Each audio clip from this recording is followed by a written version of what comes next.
জীবনে আসন্ন সংকটের সম্মুখীন হওয়ার জন্য মানুষ যখন নিজেকে অযোগ্য মনে করে, যখন তার নিজের শক্তির উপর বিশ্বাস থাকে না, তখন সে সদ্গুণ ত্যাগ করে দুর্গুণ আপন করে নেয়। সম্ভবত মানুষের জীবনের কলুষ বৃত্তি তখনই জন্ম নেয় যখন তার অন্তরে আত্মবিশ্বাস থাকে না।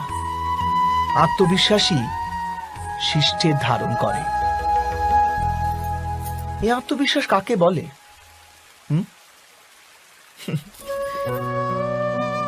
যখন মানুষ বিশ্বাস করে যে জীবনের সংঘর্ষ তাকে দুর্বল করে তোলে, তখন তার নিজের উপর বিশ্বাস থাকে না। সে সংঘর্ষ অতিক্রম করার বদলে সংঘর্ষ থেকে পালিয়ে যাবার উপায় খুঁজতে থাকে। কিন্তু যখন সে বুঝতে পারে যে এই সংঘর্ষ তাকে অধিক শক্তিশালী করে তোলে, ঠিক যেমন ব্যায়াম করলে দেহের শক্তি বৃদ্ধি পায়,